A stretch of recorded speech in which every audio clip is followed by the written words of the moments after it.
Peter Parker, l'adolescent éternel qui a maintenant 40 ans, marié avec Mary Jane et avec 2 enfants, Tante May qui est décédée.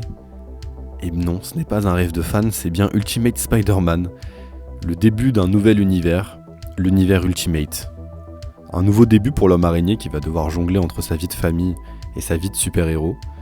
Et pour comprendre tout ça, il va falloir revenir un peu en arrière. Les comics, c'est un bordel. Si tu veux commencer Berserk ou One Piece, tu vas à Cultura, tu prends le tome 1 et t'achètes One Piece. Alors que si tu veux commencer Spider-Man, il y a plusieurs tomes 1 de plusieurs époques différentes et même qui se passent dans d'autres univers. Mais en gros, je vais essayer de rendre ça à peu près compréhensif. Alors tout commence avec l'univers 616. On pourrait dater la création de l'univers 616 en novembre 1961, avec la création des 4 Fantastiques par le fameux Stan Lee. Hi, I'm Stan Lee, editor of the Marvel Comics Group of superhero comic magazines. Et le grand Jack Kirby. Mr. Kirby, why do you think your artwork is so popular? My artwork is popular because it connects with the ordinary person, and they can understand it very easily. Qui ont créé un univers interconnecté de personnages à travers différents comics, comme Spider-Man l'année d'après, ou plus anciennement avec Captain America.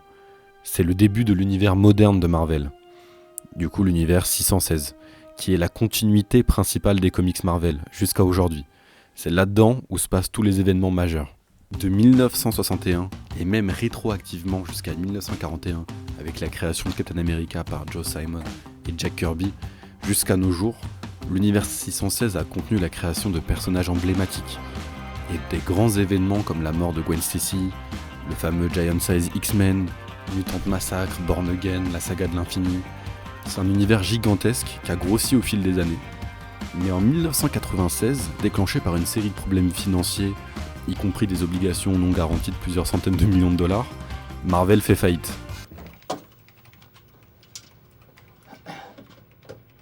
I declare bankruptcy! C'est à ce moment où l'entreprise va se restructurer et va vendre des licences cinématographiques, dont les X-Men à la Century Fox et les Spider-Man à Sony par exemple, avec un très gros nez creux, qui ont refusé d'acheter tous les personnages mais voulaient juste Spider-Man. C'est le premier reboot de Marvel, Heroes Reborn, qui serait un bel échec. Mais dans les années 2000, qui passent après des années 90 du coup très difficiles globalement, Marvel décide encore de moderniser son univers avec un nouvel univers qui coexistera à celui de l'univers 616, mais dans le but de le remplacer, c'est du coup l'univers Ultimate. Un univers nouveau qui ne subit pas le poids d'une énorme continuité et qui peut donc réinventer les personnages les plus populaires de Marvel et remplacer par exemple leurs origines dans un contexte plus moderne. Un univers qui va être vite prolifique avec plusieurs séries qui vont traiter de différents personnages, allant de la Vision à Wolverine, Captain America bien sûr, avec de futurs grands noms comme Warren Ellis, Michael Bendis et surtout un certain Jonathan Hickman. Cet univers va s'articuler autour de 4 grandes séries. Ultimate Spider-Man, écrite par Brian Michael Bendis et Mark Bagley. C'est une série qui a débuté en octobre 2000 et elle redémarre l'histoire de Spider-Man depuis le début en se concentrant sur les aventures de Peter Parker en tant qu'adolescent, luttant contre le crime à New York après avoir été mordu par une araignée radioactive. Ultimate X-Men, écrit par Mark Millar avec des dessins de Adam Kubert, cette série a également débuté en octobre 2000. Elle a réinventé l'équipe des X-Men du coup, avec comme différence notable un Wolverine plus jeune et une Jean Grey assez différente. Ultimate Fantastic Four, par Michael Bendis, aidé de Mark Millar, avec Adam Kubert au dessin. Cette fois, on va réinventer la première famille de Marvel, avec une réinvention qui va se concentrer sur des personnages plus jeunes, qui vont découvrir une nouvelle dimension. Et enfin, The Ultimates, écrite par encore Mark Millar et illustrée par Brian Hitch, cette série qui va débuter en mars 2002 et qui va réimaginer les Avengers dans l'univers Ultimate en présentant une équipe de super-héros plus réaliste et plus moderne, avec notamment Nick Fury sous les traits de Samuel L. Jackson, qui va servir d'inspiration notamment pour le film Avengers. Je vais vous parler de mon expérience de lecture avec Ultimate Spider-Man, dans un format assez nouveau, comme vous pouvez le voir, qui est assez différent du Ultimate X-Men et du Ultimates. pour le coup qui coûte du coup moins cher, qui est plus petit, plus accessible pour les nouveaux lecteurs, et notamment du coup pour moi. Donc c'est à 9,99€ contre par exemple pour les anciens Deluxe, 35€. Donc c'est quand même assez notable. Et du coup, est-ce que c'était bien ? Eh bien oui, j'ai apprécié de redécouvrir les origines de Peter Parker dans un contexte un peu plus moderne. Et c'est vrai que ça marche très bien. Et j'étais assez surpris d'ailleurs, j'attendais rien spécialement. Et finalement, la lecture est très très plaisante. On découvre vraiment ce Peter Parker qui est jeune, qui va du coup devoir gérer ses responsabilités de super-héros. Il va se faire casser la gueule à plusieurs reprises. Voilà quoi, c'est le Peter Parker qui galère comme on l'aime. Et c'est vraiment une lecture qui est très rafraîchissante. Après, je crois que la série fera en tout 11 tomes, 11 volumes du coup. Et c'est assez étonnant pour un nouvel univers. Les réinventions sont assez peu nombreuses pour l'instant, pour ce premier tome. On va retrouver Peter Parker qui est exactement comme dans l'univers 616. On va retrouver bien sûr Oncle Ben, Tante May, Mary Jane et le Bouffon Vert. Il n'y a que ce dernier finalement qui est très différent de l'univers 616. Où là par exemple dans l'univers Ultimate c'est une sorte de Hulk.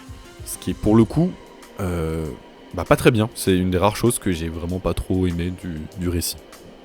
Et finalement, la réinvention principale, on va la retrouver en fait dans la modernité de la narration, avec des interactions beaucoup plus intéressantes, bien sûr une rapidité dans la narration, c'est incomparable aux années 60 écrit par Stan Lee par exemple.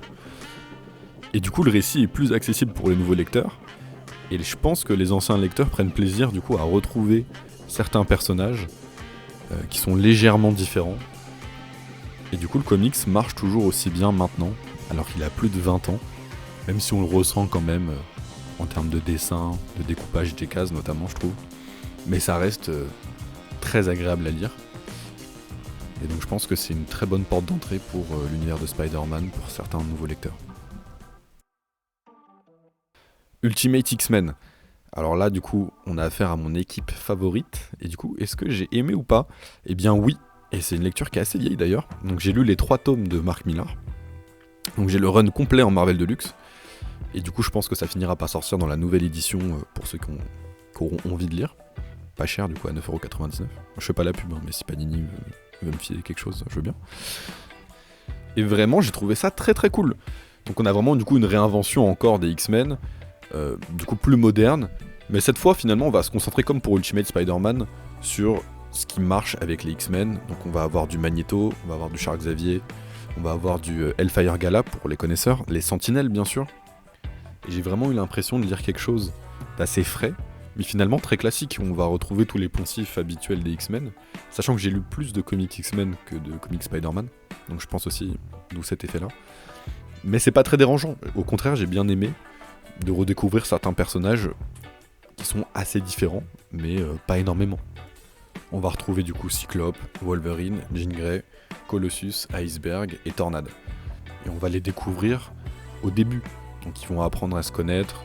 Il va y avoir du coup le fameux triangle amoureux Cyclope, Jean Grey, Wolverine, qui est pas finalement tant exploité que ça, j'ai l'impression, dans les comics, dans l'univers 616. Du coup c'est assez intéressant finalement. Surtout que je trouve que pour une fois Cyclope est vraiment bien écrit, même Jean Grey, même si du coup ça laisse pas trop la place pour Tornade, ce qui est assez étonnant finalement vu que c'est un personnage qui est quand même très important dans les X-Men, et Colossus et Iceberg, ce que je peux comprendre plus facilement. Mais c'est quand même dommage de finalement pas approfondir certains personnages. On a quand même des dessins vraiment très beaux, avec par exemple un Magneto magnifique, des sentinelles. J'aime beaucoup aussi la perception qu'on a du fauve, que j'ai oublié d'ailleurs. J'ai oublié le fauve, mais pourtant il a une évolution qui est hyper intéressante, où il va passer du coup de son corps humain à vraiment sa mutation secondaire qui va arriver plus tard dans le récit avec sa fameuse fourrure bleue. Et en fait c'est le gros point fort de cet univers, c'est que ça nous permet d'avoir plein d'histoires sur le fauve, Jean Grey, Cyclope, Wolverine, alors qu'en fait dans les comics modernes, assez étonnamment, on va avoir pas mal d'histoires autour d'eux, mais ça va souvent tourner autour d'autres personnages, vu que en fait ils ont déjà eu énormément d'histoires. Et du coup moi par exemple qui avait commencé avec Uncanny X-Men, donc par Michael Bendis dans les années 2015, en fait on s'attarde pas trop sur Cyclope, sur Jean Grey, on passe directement à d'autres personnages qui sont aussi intéressants. Mais si vous voulez vraiment lire des histoires avec des personnages iconiques, l'univers Ultimate est vraiment pas mal pour ça en fait. Sachant qu'en plus on va avoir une réinvention de certaines histoires iconiques, par exemple des X-Men. Donc là par exemple le Hellfire Gala, Dark Phoenix, la saga de Proteus. Et en fait vous allez avoir ces histoires-là en une version moderne, alors que si vous voulez les lire dans leur version originale, c'est des histoires qui datent des années 60, 70, 80 par exemple. Et donc avec une narration et des dessins qui sont plus lourds, même si en fait très honnêtement, moi pour avoir lu certaines de ces histoires, elles sont meilleures dans leur version originale. Il n'y a aucun doute là-dessus. Et c'est peut-être en fait le plus gros défaut de Ultimate X-Men, c'est que c'est bien de réinventer les choses, mais finalement le matériau source est tellement bon qu'en fait la seule vraie plus-value, c'est que c'est fait de façon moderne en fait. Il y a quand même quelques différences entre les réadaptations, entre les histoires, mais c'est des ajouts qui sont parfois assez intéressants. Par exemple, dans la saga de Dark Phoenix, il y a des petites références à Apocalypse, à l'Égypte antique, etc., qui sont vraiment bienvenues. Mais globalement, en fait, ça réinvente pas le truc. Si vous lisez Dark Phoenix dans sa version originale, donc je crois que c'est de 81 ou 82, par Chris Claremont, honnêtement, si vous arrivez à passer le côté rétro, c'est vraiment une histoire culte qui est incroyable. Alors que là, c'est plus facile à lire, c'est sûr, mais c'est quand même moins riche, moins intéressant, moins beau, moins culte finalement. Et d'ailleurs, c'est dans ce comics-là où j'ai pu constater pour la première fois en fait un des vrais défauts de cet univers Ultimate, même juste de l'idée d'un univers Ultimate, c'est que parmi cette réinvention de personnages, parfois ça marche pas, et ça marche pas du tout. Donc par exemple là il y a un personnage qui s'appelle Elizabeth Braddock, donc plus connu sous le nom de Psylocke, donc qui est vraiment un personnage assez iconique de l'univers des X-Men, du coup qui est réinventé dans Ultimate X-Men du coup. Et ça marche pas du tout, et je ne comprends pas ce qu'ils ont fait avec ce personnage-là. En fait, de temps en temps, il y a certains personnages de l'univers Ultimate qui vont être gâchés, juste avec des mauvaises réinterprétations, en fait, des mauvaises adaptations de ces personnages-là. Et je trouve que c'est assez flagrant pour le personnage de Psylocke, vu que littéralement le personnage meurt. Donc meurt à sa première apparition quasiment, et n'a rien à voir avec la version qu'on connaît dans l'univers 616. Cette nouvelle version qui est originale, mais n'apporte vraiment rien du tout. Et du coup, je le répète, mais j'ai lu les 3 tomes de Mark Millar, donc j'ai pas lu la suite, donc je sais pas, je pourrais pas vous dire ce que ça vaut et ce que j'en ai pensé. Mais globalement, ces 3 premiers tomes, je les ai vraiment aimés.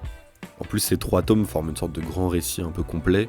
J'ai pas eu l'impression qu'il fallait que j'aille sur le tome 4, sachant que j'ai l'impression que ça avait l'air quand même moins bien. C'est vraiment une lecture qui se lit vraiment très bien, et qui est assez fraîche, même pour un lecteur qui connaît les X-Men depuis longtemps. Je pense que c'est assez intéressant de lire ça, mais ça reste pas pour moi non plus quelque chose de culte ou un chef-d'œuvre ou un indépassable. Je pense que c'est quelque chose de cool à lire si jamais vous avez envie d'avoir plus de X-Men, si vous connaissez déjà bien les X-Men. Et pour les nouveaux lecteurs, ça peut être quand même une bonne porte d'entrée, surtout pour les X-Men qui ont quand même beaucoup d'histoires, et parfois je peux comprendre que ça fasse un peu peur de rentrer là-dedans. Et du coup, je trouve que c'est assez simple de rentrer via Ultimate X-Men. Même si du coup, vous allez dans la continuité de l'univers Ultimate, du coup, il faudra forcément un jour aller vers l'univers 616 pour lire, entre guillemets, les vraies histoires des X-Men. Et enfin, le récit phare, The Ultimates, donc en fait la réinvention des Avengers par Mark Millar et Brian Hitch au dessin. Donc c'est vraiment la série iconique. C'est sans doute la série dont on parle le plus, je pense, des 4.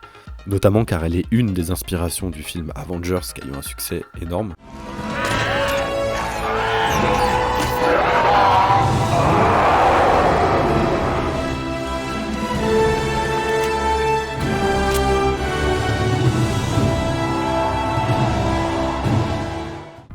Et des 4 séries, c'est celle qui va vraiment réinventer beaucoup plus que les autres et tenter des trucs quand même très différents, surtout en termes d'ambiance. On va retrouver Nick Fury sous les traits de Samuel Jackson, qui pour la petite histoire a décidé de laisser son image, et en échange il a demandé, si jamais Nick Fury apparaît dans un film, de le caster dans le rôle.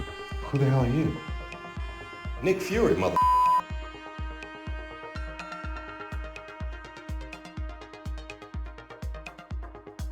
Donc Nick Fury du coup va recruter les Ultimates, donc un groupe de super-héros. Donc bien sûr Tony Stark en Iron Man, Thor, Captain America, Black Widow, Hawkeye, la Guêpe et Ant-Man. On va avoir des changements très intéressants en fait sur ces personnages-là.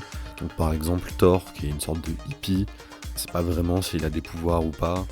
La Guêpe et Ant-Man qui sont en couple, donc ça comme dans les comics. Mais cette fois dans une relation vraiment toxique et ouvertement toxique. Et un Captain America du coup qui sort de la Seconde Guerre mondiale, mais pas que physiquement, c'est aussi un peu mentalement, du coup c'est-à-dire qu'il est un peu conservateur sur les bords. Et extrêmement violent, ce qu'on va retrouver du coup avec une des recrues, qui sera Monsieur Dr Banner, du coup le Hulk, qui sera du coup une des premières menaces des Ultimates, donc un de leurs propres membres. Et c'est là où notamment on va voir Captain America être extrêmement violent avec Bruce Banner.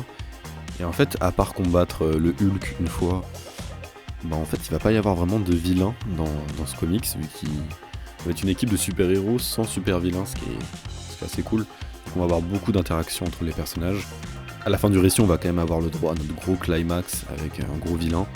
Donc je vais pas vous le révéler vu que c'est quelque chose qui est caché durant tout le récit. Et bien maintenant que moi, qu'est-ce que j'en ai pensé ? Bien contrairement à certaines personnes qui pensent que c'est un récit culte, moi j'ai vraiment pas aimé du tout ce comics. En fait, globalement, je reconnais quand même qu'il y a plein de bonnes idées dans ce comics, que ça soit le Thor hippie, que ça soit même le Captain America un peu plus violent, même si je trouve que ça atteint très vite ses limites, vu qu'en fait, quand les personnages se comportent comme des connards, au bout d'un moment, on n'est pas trop attaché à eux finalement. Et là, je pense particulièrement à une scène où Captain America montre le A sur son casque et dit ouais, là c'est écrit Amérique, c'est pas un F pour France, moi je vais pas capituler. Il y a aussi un moment où Captain America met un pied-bouche à Bruce Banner alors qu'il vient de se rendre. Bon, on est sur ce niveau quoi. En fait, pour moi, le vrai problème de ce récit, c'est qu'il essaye à tout prix d'être réaliste, d'être mature, mais qu'il va vraiment échouer sur ces deux points. Par exemple, le comics va essayer de nous montrer un peu de nudité, de montrer des relations sexuelles parfois de temps en temps. Et en fait, on a juste l'impression que le comics essaie de nous choquer, plus que de nous raconter une histoire ou que ça soit quelque chose en plus en fait, et pas juste une manière d'être immature.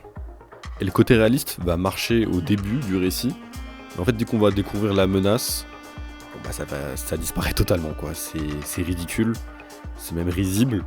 Et j'ai rarement lu quelque chose d'aussi mauvais que la fin de ce comics, qui a vraiment un climax débile. Donc voilà, il y a des nazis aliens. Voilà. Et même pour les autres personnages, par exemple Tony Stark, qui est un de mes personnages favoris, dans ce récit-là, il est nul quoi. En fait, on lui enlève tout ce qui fait le personnage, c'est-à-dire qu'il n'a pas de réacteur arc. En fait, il n'a pas eu du coup son expérience dans la grotte afghane ou dans une grotte communiste comme à l'époque. Mais là, du coup, c'est juste qu'il a eu un cancer et il a décidé que ça y est, quoi, il allait être un super-héros. C'est nul, en fait. Même pour Thor, je trouve que c'est plutôt une bonne réinvention de le transformer avec ce côté un peu hippie. Mais en fait, au bout de 2-3 pages, on voit juste que il est pas hippie et que c'est vraiment Thor. Et donc, le personnage redevient assez banal, en fait. On a quand même quelques bons trucs, hein. Je trouve que la relation entre Hank Pym et Janet Van Dyne, du coup la Guêpe, est vraiment assez cool. Et j'ai bien aimé cette histoire de couple. Et notamment qui va assez loin. Et là pour le coup j'ai trouvé ça assez mature et assez intéressant de voir ça.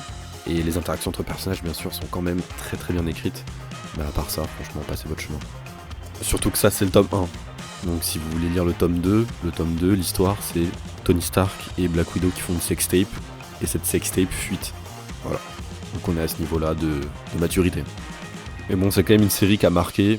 Et notamment à mon avis, surtout parce que le film a pioché quelques éléments, finalement tous les éléments qui étaient assez intéressants, et pas les mauvais. On a aussi dans ce comics des réinventions de costumes assez cool, et qui annoncent un peu déjà Avengers ou les prochains films en fait plus modernes qui arriveront plus tard. On a quand même des costumes assez modernes, et qui sont des réinventions très cool, donc par exemple Captain America, la Guêpe, mais on a aussi à côté une armure d'Iron Man qui est juste immonde, un costume d'Ant-Man qui est vraiment très moche aussi. Bon, vous l'avez compris, j'ai pas aimé ce comics. L'univers Ultimate va continuer à s'étendre avant d'atteindre un point de rupture. Ultimatum, un event très mauvais qui va être l'incarnation de tous les défauts de cet univers. De la violence gratuite, des morts débiles et un scénario terriblement mauvais. L'univers Ultimate paye fort son indépendance de la continuité avec des histoires de plus en plus mauvaises, sans doute à cause d'un manque de direction logique, et Ultimatum en est une incarnation. Et enfin arrive la grande crise du multivers, la Secret Wars. La structure du multivers s'effondre, les différentes terres se heurtent les unes aux autres, ne laissant d'autre choix que de détruire l'autre pour survivre. Ainsi, la terre de l'univers Ultimate rencontre celle de l'univers 616 et est détruite par cette dernière. C'est ainsi que l'univers Ultimate meurt. Les seuls survivants seront le fameux Spider-Man Miles Morales et le Maker, la version Ultimate de Reed Richards, avec une intelligence et une ambition qui surpassent même celle de sa version classique. Contrairement à son homologue bienveillant de l'univers principal, le Maker est impitoyable et souvent guidé par des intentions égoïstes, mais avec une certaine ambiguïté qui rend le personnage vraiment fascinant. Le Maker a été inventé par Jonathan Hickman, un de mes scénaristes préférés, qui est également l'auteur de Secret Wars. Bon, là je crois qu'on est bon. On a fait tout l'univers Ultimate. C'était assez long alors que j'ai parlé déjà que de 3 séries. J'espère qu'il n'y en a pas d'autres. Oh merde.